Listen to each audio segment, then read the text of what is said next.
Bismillahirrahmanirrahim. Assalamualaikum warahmatullahi wabarakatuh. Alhamdulillahirabbil alamin. Asyhadu an la ilaha illallah wa asyhadu anna Muhammadar Rasulullah. Allahumma shalli ala sayyidina Muhammadin wa ala ali sayyidina Muhammad.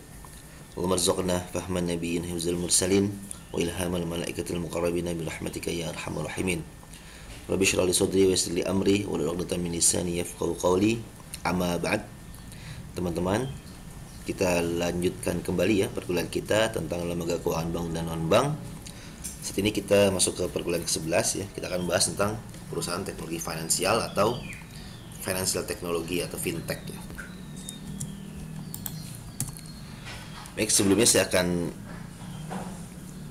mengutip sebuah kaidah fikih ya yang berbunyi al-aslu fil muamalati al-ibahah illa ayadullah dalilun ala tahrimiha ya. Jadi hukum asal menetapkan syarat dalam muamalah adalah halal dan diperbolehkan kecuali ada dalil yang melarangnya.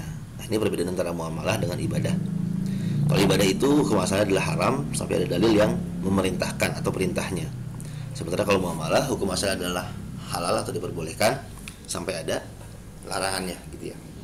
Nah, kaitannya dengan perkuliahan kita kali ini adalah bahwa kalau kita bicara fintech itu atau techfin ya, itu merupakan perkembangan dari keuangan, teori dan praktik keuangan yang didukung oleh pemanfaatan teknologi gitu ya. Jadi kalau kita bicara hukumnya, cara muamalah segala sesuatu itu boleh kecuali ada larangannya gitu ya. Jadi fintech ini merupakan suatu bentuk kreativitas dalam bidang muamalah yang secara hukum asalnya halal kecuali ada transaksi-transaksi atau model bisnis yang tidak sesuai dengan syariah gitu ya. Ini adalah gambaran besar tentang perkuliahan kita ya. Saat ini kita masuk ke perkuliahan ke-11. Kita akan bahas tentang perusahaan teknologi finansial ya. Ini ada bank dan non-bank, baik konvensional maupun syariah. Tujuan pembelajaran kali ini yaitu peserta didik memahami tentang perkembangan terkini lembaga keuangan pada masa digital revolusi industri 4.0 ya. Materi pembahasan kita ada 5 ya. Pertama kita akan bahas tentang disrupsi teknologi digital. Disrupsi itu gangguan ya. Yang kedua definisi dari techfin atau fintech. Ketiga klasifikasinya. Keempat produknya. Dan terakhir ada isu dan risiko yang terkait dengan techfin atau fintech. Nah, sebagaimana kita ketahui bahwa kita semua saat ini sedang berada di revolusi industri 4.0 ya. Di era revolusi industri 4.0 ya. Kalau yang pertama itu ketika ditemukan mesin uap. Yang kedua ketika ditemukan mass production ya, produksi massal, pabrik. Yang ketiga ketika ada komputer ya, elektronik, otomasi ya, dan terakhir teknologi digital ya. Ini sangat tergantung pada internet gitu ya. Saat ini kita berada pada era revolusi industri 4.0 yaitu ketika suatu era ketika kehidupan kita bergantung dalam tanda kutip ya, bergantung pada teknologi digital. Kalau kita lihat ya saat ini yaitu suatu era ketika kehidupan bergantung dalam tanda kutip pada teknologi digital ya, kita bisa melihat dalam beberapa aspek ya. Dari aspek politik ya, kita sudah menggunakan teknologi digital ya seperti e-vote, real time data recap ya, rekapitulasi data secara real time, ataupun komunikasi politik yang menggunakan teknologi digital ya, baik secara media sosial atau melalui internet gitu ya, dan seterusnya gitu ya. Dari sisi sosial itu juga ada, ya mungkin dalam tanda kutip bergantung pada media sosial ya. Kalau kita sekarang meeting kita secara online, silaturahim pun secara daring ya, secara online juga, ataupun dalam sisi pekerjaan ada work from anywhere gitu ya, kerja dimanapun selama ada internet ya. Kemudian dari sisi ekonomi kita juga mengenal ada namanya e-commerce ya, marketplace, digital marketplace, gigs ekonomi, ataupun bisnis ekosistem yang semuanya didukung oleh teknologi digital ya. Teknologi digital ini digunakan di hampir semua aspek kehidupan masyarakat. Bisnis termasuk aspek ekonomi yang cukup bergantung pada teknologi informasi dan komunikasi ya, atau ICT ya. Nah, ini adalah gambaran disrupsi teknologi digital. Ini adalah istilahnya digital vortex ya. Jadi digital itu mengganggu industri-industri yang sudah ada. Dia menghisap, diibaratkan gitu ya, sebagai sebuah pusaran dia menghisap berbagai macam industri sehingga dia mengganggu dan mengharuskan industri tersebut untuk beradaptasi ataupun berubah gitu ya.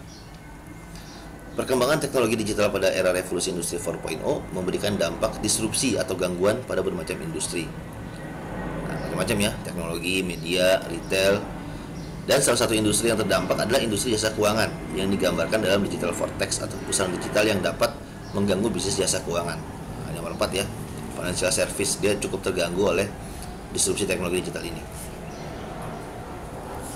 Kondisi tersebut memaksa perusahaan jasa keuangan untuk melakukan transformasi digital dalam model bisnis dan proses operasional demi keberlanjutan bisnis dan untuk berkompetisi dengan perusahaan jasa keuangan digital. Nah, jadi industri keuangan yang sudah ada sebelumnya, yang incumbent istilahnya ya, petahana, itu terganggu dengan adanya perusahaan keuangan digital, sehingga memaksa dalam tanda kutip perusahaan jasa keuangan petahana ya untuk melakukan transformasi digital dalam model bisnis dan juga dalam proses operasionalnya gitu ya. Supaya apa? Supaya lebih bisa beradaptasi dengan zaman sehingga bisa bisnis mereka bisa terus berkelanjutan.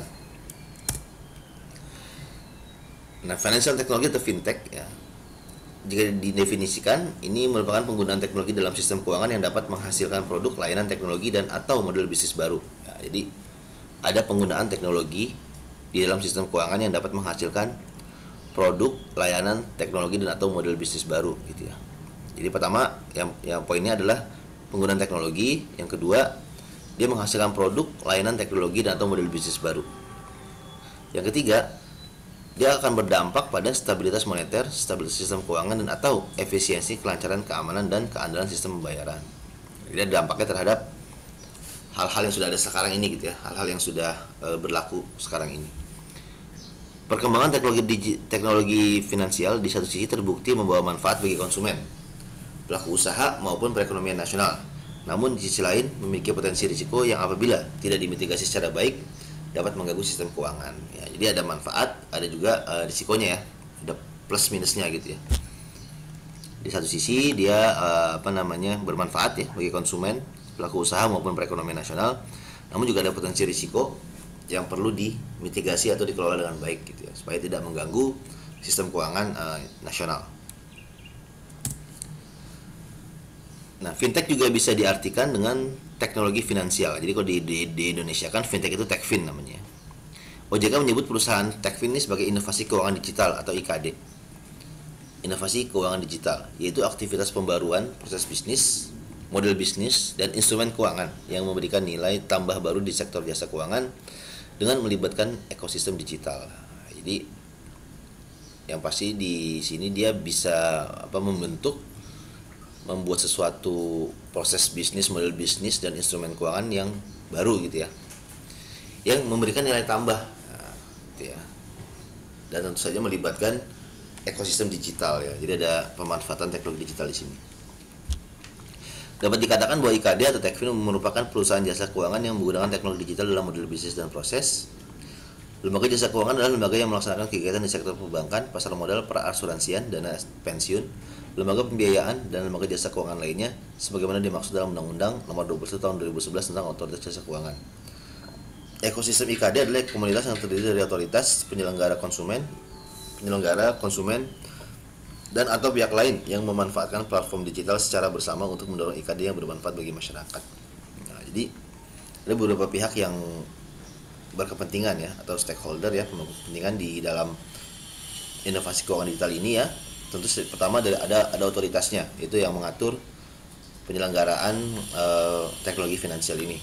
Yang kedua ada pihak penyelenggaranya atau perusahaan fintechnya, ada konsumennya atau penggunanya, dan atau pihak lain yang memanfaatkan platform digital secara bersama untuk mendorong IKD yang bermanfaat bagi masyarakat. Pihak lain ini siapa? Nah, misalnya contohnya ini ya, contoh simpelnya teman-teman kita menggunakan pembayaran digital misalnya, menggunakan pembayaran digital, teman-teman bayar makan pakai uang pakai apps gitu ya, pakai perusahaan pembayaran fintech yang fokus pada pembayaran ya. Teman-teman tinggal scan barcode, kemudian input nominalnya, selesai gitu ya. Nah, itu salah satunya. Nah, pihak-pihak lain di sini yaitu ya pedagang makanan tersebut gitu ya, penjual makanan. Jadi antara perusahaan pembayaran yang melaksanakan jasa pembayaran tersebut ya, yang teman-teman pakai apps-nya, ada konsumen teman-teman, dan pihak lain itu yang jual makanan yang dibayar dengan menggunakan barcode gitu ya, atau dari handphone. Nah, kriteria IKD atau inovasi keuangan digital meliputi pertama, A, bersifat inovatif dan berorientasi ke depan. Dia inovatif ya, nggak perlu duit cash lagi. Ya tadi ya, tinggal scan barcode selesai gitu ya. Yang kedua, menggunakan teknologi informasi dan komunikasi sebagai sarana utama pemberian layanan kepada konsumen di sektor jasa keuangan. Ya, ada teknologinya. Yang ketiga, mendukung inklusi dan literasi keuangan. Ya, ini tentu dia akan mendukung inklusi keuangan, artinya dia bisa memberikan edukasi ya, edukasi kepada lebih banyak masyarakat terkait dengan keuangannya. Karena tadi kan mungkin teman-teman dulu nggak pernah kepikiran bahwa kita bisa bayar sesuatu tinggal pakai handphone doang, gitu ya.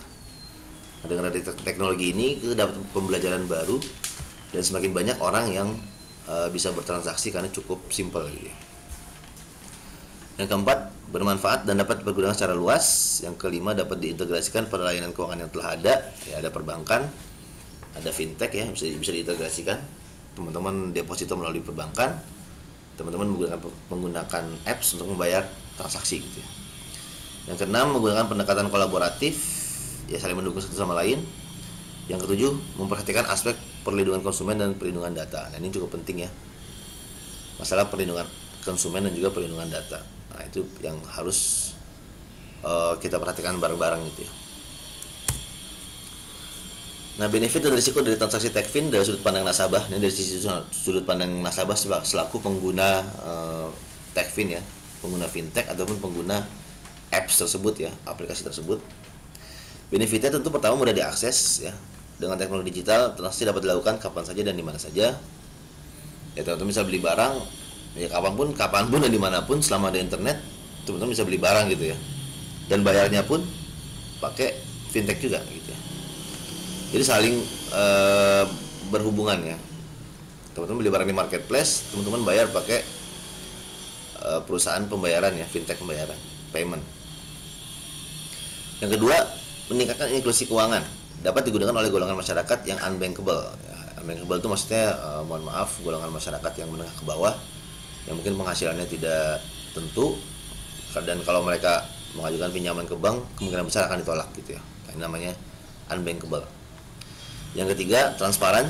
Jumlah pinjaman dan angsuran, jumlah investasi, jumlah premi dan lainnya sudah diinformasikan secara jelas kepada calon nasabah. Jadi lebih transparan ya. Harga jual juga transparan. Teman-teman ketika belanja online misalnya, apakah pernah nawar ya? Ya mungkin pernah, tapi jarang banget gitu ya, karena harga sudah fix. Nomor 4, proses yang efisien. Transaksi di Techfin sangat efisien sehingga dapat selesai secara cepat atau real time ya. Langsung saat itu juga ya, nggak ada jeda waktu ya. Transaksinya kalau pengiriman barang itu beda lagi ya. Dan kalau teman bayar misalnya bayar bayar makan pakai barcode itu kan langsung saat itu juga langsung selesai. Ini Pak ya, udah ya, sudah bayar ya, oke siap gitu. Ini ada risikonya, ada risiko cyber, yaitu penyalahgunaan data pribadi dari calon nasabah. Penyalahgunaan data pribadi dapat terjadi misal data yang disubmit adalah data orang lain. Jadi itu ada beberapa kasus ya, terutama di fintech yang terkait dengan pinjaman online ya, pinjol. Itu yang dipakai adalah data orang lain, bukan dia gitu ya, sehingga yang dikejar itu orang lain. Padahal yang dapat dana adalah saya misalnya gitu ya, tapi yang dikejar adalah teman-teman misalnya gitu, karena saya menggunakan data teman-teman.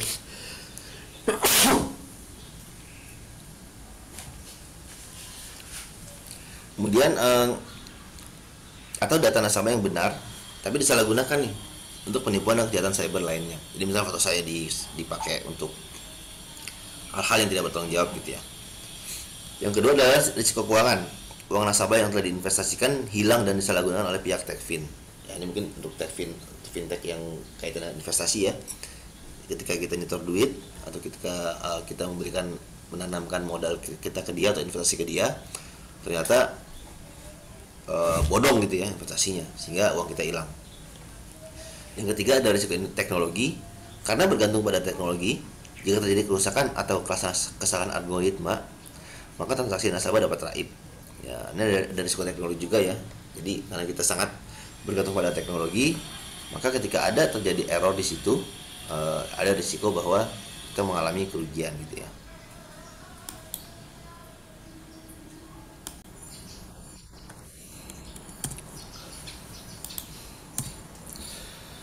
Kemudian kalau kita lihat dari ruang lingkup fintech ya, ruang lingkup IKD meliputi pertama penyelesaian transaksi atau pembayaran ya.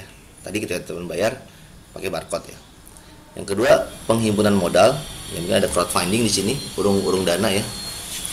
Yang ketiga ada pengelolaan investasi. Yang keempat penghimpunan dan penyaluran dana. Yang kelima ada perasuransian. Yang keenam ada pendukung pasar.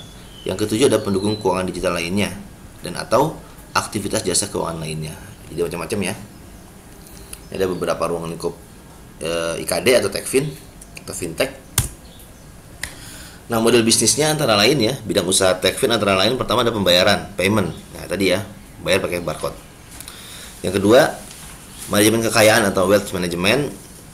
Nah, ini untuk bagaimana kita bisa menginvestasikan dana kita diatur sedemikian rupa sehingga bisa memberikan imbal hasil. Yang ketiga ada urung dana atau crowdfunding. Crowdfunding ini itu teman-teman mengumpulkan dana dari banyak pihak untuk membiayai suatu project misalnya gitu ya. Sebenarnya crowdfunding ini mungkin sudah sering kita lakukan ya, mungkin teman-teman ketika teman-teman kita udah tahu lah ya, ketika kita ingin membangun masjid misalnya kita minta sumbangan dari masyarakat, nah itu namanya urung dana gitu, crowdfunding. Jadi dana masyarakat dikumpulkan untuk membangun sebuah masjid ya atau project dalam hal ini. Yang keempat pembiayaan retail, peer-to-peer lending atau financing, nanti pinjaman online contohnya. Yang kelima ada pasar modal, yang keenam ada asuransi ya, insurtech gitu ya. Yang ketujuh transfer dana, fund transfer antar bank misalnya contohnya, atau dari bank ke e-wallet misalnya gitu ya. Yang kedelapan ada deposito dan tabungan, traditional deposit saving account gitu ya. Ini macam-macam ya bidang usaha Techfin, semuanya terkait dengan bidang keuangan gitu ya. Nah kemudian juga ada financial teknologi syariah gitu ya. Jadi ada yang syariahnya juga, yaitu layanan pembiayaan berbasis teknologi informasi berdasarkan prinsip syariah, yaitu penyelenggaraan layanan jasa keuangan berdasarkan prinsip syariah yang mempertemukan atau menghubungkan pemberi pembiayaan dengan penerima pembiayaan dalam rangka melakukan akad pembiayaan melalui sistem elektronik dengan menggunakan jaringan internet gitu ya. Nah jadi ini fatwa DSN MUI nomor 117 tahun 2018 tentang layanan pembiayaan berbasis teknologi informasi berdasarkan prinsip syariah. Ini lebih ke, kalau tadi teman-teman lihat ada peer to peer ya, jadi lebih ke pinjaman online tapi secara syariah. Jadi konteksnya di sini adalah model bisnis untuk peer to peer lending atau pinjaman online. Nah, akad yang digunakan dalam transaksi Techfin antara lain ya, ada akad jual beli, itu ada akad antara penjual dan pembeli yang mengakibatkan berpindahnya kepemilikan objek yang dipertukarkan, barang dan harga ya. Yang kedua ada akad ijaroh, itu adalah akad pemindahan hak guna manfaat atas suatu barang atau jasa dalam waktu tertentu dengan pembayaran ujrah atau upah. Yang ketiga ada akad musyarakah, adalah akad kerjasama antara dua pihak atau lebih untuk suatu usaha tertentu dengan setiap pihak memberikan kontribusi dana modal usaha rasul mal dengan ketentuan bahwa keuntungan dibagi sesuai nisbah yang disepakati atau secara proporsional ya. Secara proporsional ini maksudnya sesuai persentase modal masing-masing. Sedangkan kerugian ditanggung oleh para pihak secara proporsional. Jadi kalau musyarakah itu setiap pihak memiliki apa istilahnya, memiliki modal ya, memiliki setoran modal, semuanya semua pihak memiliki modal ya, memiliki bagian modal di situ. Yang keempat ada akad mudharabah, adalah akad kerjasama antara suatu usaha antara pemilik modal sohibul mal yang menyediakan seluruh modal dengan pengelola amil atau mudharib, dan keuntungan usaha dibagi di antara mereka sesuai nisbah yang disepakati dalam akad, sedangkan kerugian ditanggung oleh pemilik modal. Nah kalau mudharabah ini hanya satu pihak saja yang memiliki modal, pihak yang lain sebagai pengelola gitu ya. Nanti pembagiannya disepakati saja seperti apa nisbahnya. Yang kelima akad qard, yaitu akad pinjaman dari pemberi pinjaman dengan ketentuan bahwa penerima pinjaman wajib mengembalikan uang yang diterima sesuai waktu dan cara yang disepakati. Ini utang ya, utang piutang, tidak ada tambahan di situ dari jumlah uang yang dipinjamkan. Yang keenam ada akad wakalah, adalah akad pelimpahan kuasa dari pemberi kuasa mewakil kepada penerima kuasa atau wakil untuk melakukan perbuatan hukum tertentu yang boleh diwakilkan. Ya misalnya kita crowdfunding, urung dana, kita mewakilkan kepada panitia gitu ya untuk mengelola uang yang sudah kita berikan. Kita sebenarnya sebagai orang yang memberikan uang kepada panitia pembangunan masjid, nah kita mewakilkan uang kita untuk dikelola oleh mereka. Akad wakalah bil ujroh adalah akad wakalah yang disertai dengan imbalan berupa ujroh. Nah, ini wakalah tapi ada imbalannya gitu ya, mungkin lebih ke bisnis ya. Nah, kalau kita lihat produk Techfin itu kita bisa bagi ke beberapa bentuk ya. Pertama ada payment atau pembayaran. Yang kedua ada peer to peer, P2P ya, ini pinjaman online. Yang ketiga ada crowdfunding, ini urung dana, kita ngumpulin dana masyarakat, kumpulin dana dari beberapa pihak untuk membiayai sebuah proyek. Yang keempat ada digital banking, ya mungkin ini perkembangan perbankan saat ini ya, yang dia tidak mau ketinggalan, dia melakukan transformasi digital. Dan juga ada nanti terakhir kita lain-lain gitu ya, lain-lain. Nah, pertama kita lihat di payment ini. Payment ini adalah perusahaan Techfin yang memberi pelayanan jasa keuangan dalam hal pembayaran transaksi jual beli. Pengguna melakukan deposit sejumlah dana. Transaksi dilakukan untuk e-commerce, misalnya contoh pembelian online ataupun transaksi langsung selama penjual telah terdaftar di perusahaan payment tersebut. Contohnya membayar warung kopi gitu ya. Ini pengguna ya, teman-teman deposit. Itu deposit, ini penggunanya, ini penjualnya, dia daftar ya, daftar di sana di perusahaan tersebut atau di aplikasi tersebut sehingga dapatkan barcode gitu ya. Nah, kemudian teman-teman ketika mau bayar tinggal scan barcode yang tadi didaftarkan oleh penjual ini, scan barcode dan langsung input nominal dan langsung bayar gitu ya. Ini untuk pembayarannya. Mungkin teman-teman atau kita kan sering melakukannya ya, karena lebih simpel, kita nggak perlu uang cash. Apalagi sekarang zaman pandemi gitu ya. Nah, yang kedua ada peer-to-peer lending. Jadi fintech lending atau disebut juga fintech peer-to-peer lending atau layanan pinjam meminjam uang berbasis teknologi informasi adalah salah satu inovasi pada bidang keuangan dengan pemanfaatan teknologi yang memungkinkan pemberi pinjaman dan penerima pinjaman melakukan transaksi pinjam meminjam tanpa harus bertemu langsung. Ya. Ini nggak pernah ketemu nih antara kreditur dengan debitur ya. Mekanisme transaksi pinjam meminjam dilakukan melalui sistem yang telah disediakan oleh penyelenggara fintech lending, baik melalui aplikasi maupun halaman website. Ya, tentunya kita banyak, mungkin ini yang cukup besar ya perkembangannya di kita ya, P2P lending, peer-to-peer lending. Jadi ketika teman-teman, jadi ini langsung ya, ini langsung. Mungkin kalau kita belajar perbankan itu dia sebagai lembaga intermediari perantara ya. Kalau ini bisa dilakukan secara langsung. Jadi kita punya misalnya ada perusahaan peer-to-peer lending, nanti dia misalnya ada nasabah atau debitur ini, debitur butuh misalnya 3 juta, apakah ada kreditur yang bisa memenuhi? Oh, saya bisa nih 3 juta dengan skema ya, mungkin kalau konvensional ada bunganya sekian gitu ya, mungkin kalau syariah mungkin ada skema bagi hasil seperti apa gitu ya. Jadi setiap orang bisa nih meminjamkan atau memberikan pembiayaan kepada debitur ini gitu, melalui perusahaan peer-to-peer lending ini gitu ya. Jadi secara langsung. Nah, kalau kita bicara perbankan kan debitur ini belum tentu bisa di-approve oleh perbankan gitu ya. Dan kreditur juga belum tentu bisa memilih kredit yang akan diberikan kalau melalui perbankan. Nah, jadi beda gitu ya. Kita bisa bilang langsung nih kreditur, oh saya mau biaya ini nih, misalnya ibu A misalnya, dia jualan lontong sayur misalnya gitu ya. Saya mau membiayai ibu ini aja deh, karena mungkin kasihan juga misalnya gitu ya. Nah, cuman ada risikonya ya ini gagal bayar misalnya gitu ya. Tentu ada risiko kredit di sini. Satu, yang kedua juga antara kreditur dengan debitur ini nggak pernah ketemu karena semua dilakukan secara online. Ya mungkin krediturnya di Jakarta, debiturnya mungkin di Surabaya misalnya gitu ya. Bisa jadi kayak gitu karena dia dihubungkan hanya dengan melalui aplikasi atau halaman website gitu ya.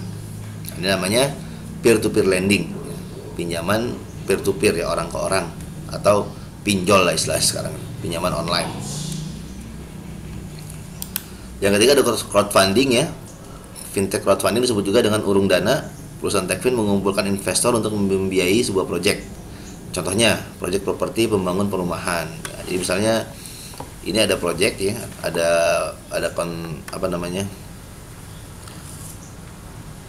developer ya atau kontraktor yang dia punya proyek mau bikin perumahan misalnya klaster, dia butuh dana, nah, dia bisa mengajukan proposal kepada perusahaan crowdfunding ini, tentu melalui digital ya, melalui online.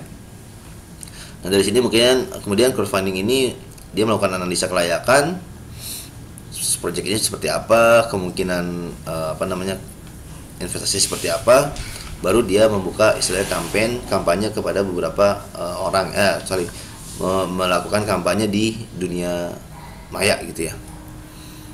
Nah, kalau ada investor yang tertarik, dia tinggal ya ada syarat-syaratnya, misalnya setoran berapa, syaratnya apa ya.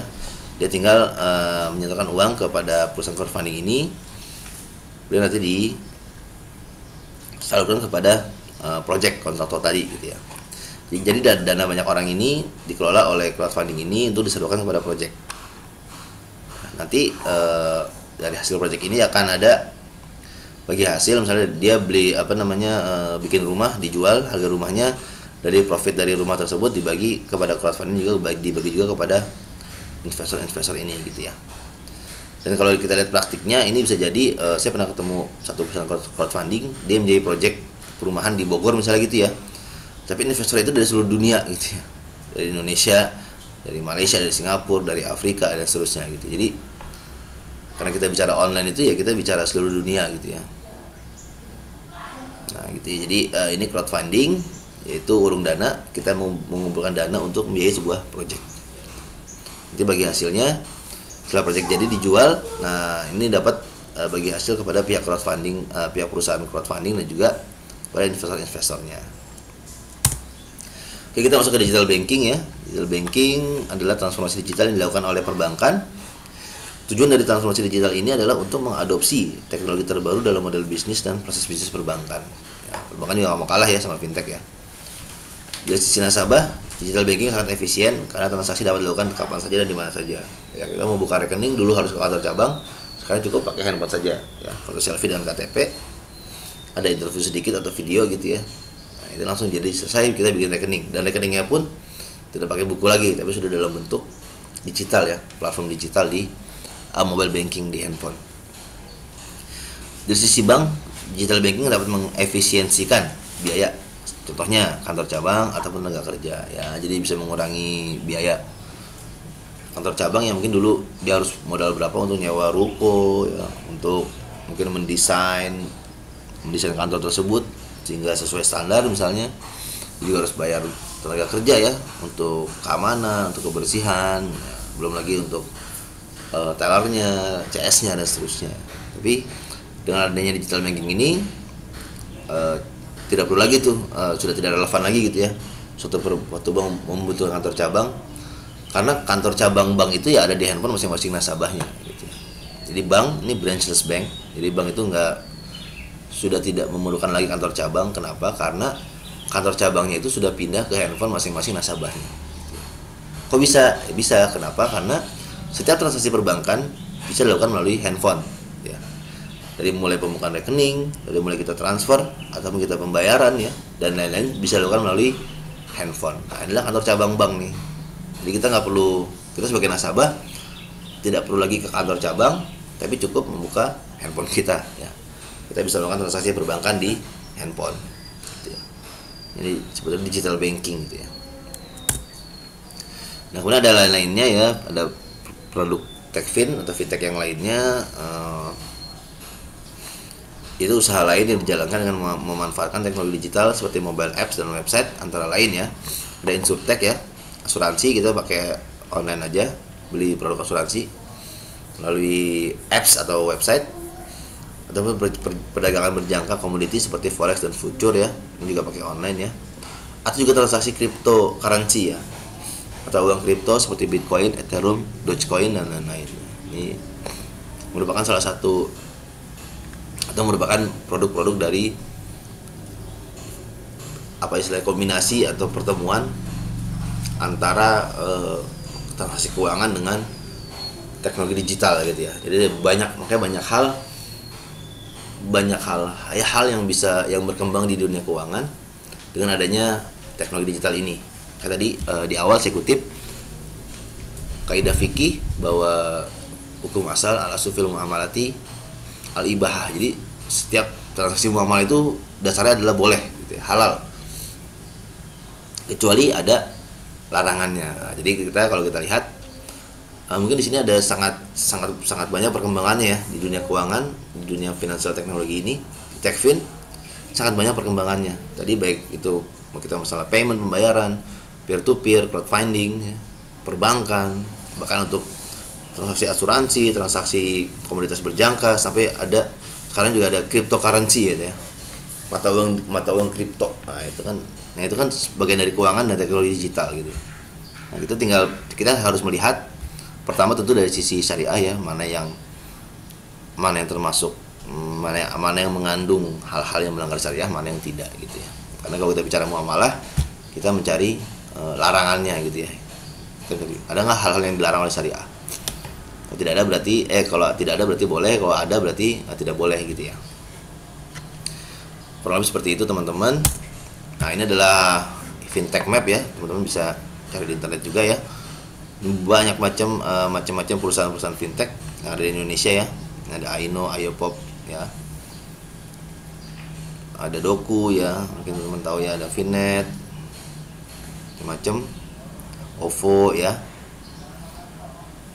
Uangku, GoPay ada ya, macam-macam, Flip, mungkin teman-teman udah sering dengar ya.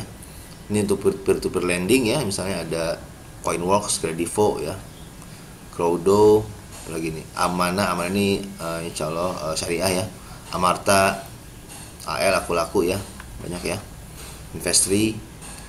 Untuk wealth management, personal finance ada Bareksa ya, Brankas, Jurnal, Finansialku.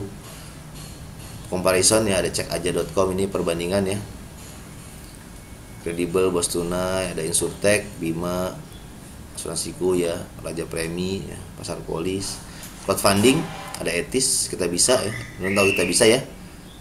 Ada mungkin ada orang yang membutuhkan sehingga dia perlu dana gitu ya, sehingga melalui Kita Bisa dia bisa mendapatkan beberapa dana gitu ya, untuk misalnya untuk penyakit, mengobati penyakitnya atau apa gitu ya.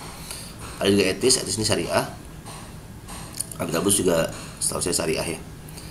Ada accounting, genomic, crypto dan blockchain ya. Ini ada tadi ya, cryptocurrency, Indodax, Pundi, Luno, Bitcoin, Post System, ada Mocha, Omegos, Pawun, Alsera dan seterusnya gitu. Jadi cukup banyak ya perkembangan fintech di Indonesia. Nah, kita masuk ke isu dan risiko techfin. Nah, tentu di selain ada benefit juga ada risiko ya. Ini contohnya saya kutip dari koran ya, dari Pikiran Rakyat ini. Nasib pahit Dedi, korban fintech ilegal gara-gara telat bayar, nama baiknya dicemarkan. Nah, jadi kita perlu ada beberapa isu ya terkait dengan techfin. Pertama terkait dengan perlindungan konsumen.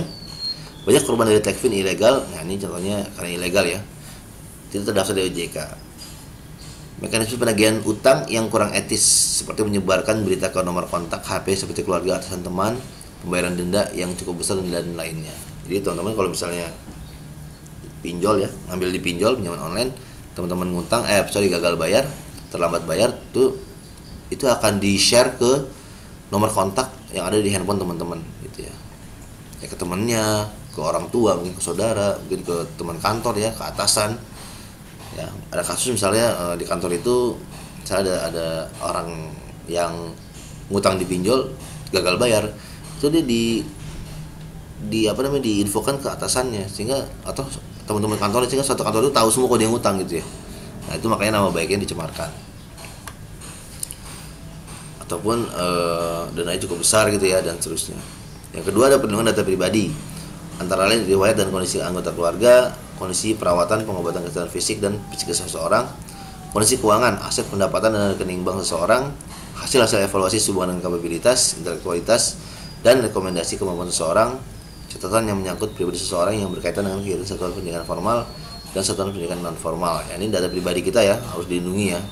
Karena kalau kita bicara internet gitu ya, kita bicara handphone, atau kita bicara jaringan network atau online, itu berarti kita bisa melihat orang lain dan orang lain juga bisa melihat kita gitu ya. Nah, itu harus hati-hati. Artinya kita bisa mengakses data orang lain juga bisa mengakses data kita. Nah, seperti itu. Nah, itu harus hati-hatilah di situ ya. Kita harus bisa mengelola data pribadi kita dengan sebaik-baiknya, atau kita harus bisa melindungi data pribadi kita dengan sebaik-baiknya. Yang ketiga ada isu lainnya ya, seperti regulasi, kerjasama techfin dengan pemerintah daerah, penyaluran bansos dan seterusnya. Jadi ini isu dan risiko techfin, tentu ada benefit, tentu ada juga risikonya gitu ya. Baik, kita masuk ke sesi take away. Kesimpulan ya, financial technology atau fintech atau teknologi finansial atau techfin atau inovasi keuangan digital. Nah, ini macam-macam namanya ya. Adalah lembaga keuangan yang menggunakan platform teknologi digital di dalam model bisnis dan proses bisnisnya. Bidang usaha techfin antara lain payment, pembayaran ya, peer-to-peer lending, P2P, ini pinjaman online, crowdfunding, ini urung dana, insurtech, asuransi ya, perdagangan komoditi, dan juga uang kripto. Ini antara lain aja ya. Ada mungkin di luar ini masih ada lagi. Selain itu, perbankan juga melakukan transformasi digital dengan model bisnis digital banking, branchless ya. Di cabang itu pindah dari ruko ke handphone teman-teman. Yang ketiga, benefit techfin adalah meningkatkan inklusi keuangan. Ya, jadi makin banyak orang yang bisa melakukan transaksi keuangan ya, karena cukup dengan handphone saja. Kemudian dalam transaksi dan efisiensi proses, mudah kapanpun dan dimanapun. Tidak perlu kemana-mana, cukup di rumah saja ya, sehingga kita juga tidak perlu keluar ongkos, sehingga cukup efisien. Namun di samping itu, techfin juga memiliki risiko cyber seperti penyalahgunaan data pribadi, risiko finansial, dan juga risiko teknologi. Kemudian financial teknologi, fintech atau teknologi finansial atau techfin atau inovasi keuangan digital atau IKD masih akan terus berkembang dan dapat menjadi model bisnis lembaga keuangan di masa mendatang ya. Jadi ya mungkin kita lihat ya landscape-nya seperti apa, mungkin 5 tahun ke depan seperti apa, 10 tahun ke depan seperti apa, tentu dipengaruhi oleh perkembangan teknologi juga gitu ya. Baik teman-teman, ini adalah bacaan tambahan ya buat teman-teman, pengayaan materi. Kita sampai ke akhir sesi dari kuliah lembaga keuangan bank dan non bank ini tentang financial technology. Mudah-mudahan bisa menambah wawasan teman-teman semua ya mengenai kondisi keuangan kita saat ini ya di era revolusi industri 4.0. Oke, kurang lebihnya mohon maaf. Kita masuk ke sesi tanya jawab. Wabillahi taufiq wal hidayah. Assalamualaikum warahmatullahi wabarakatuh.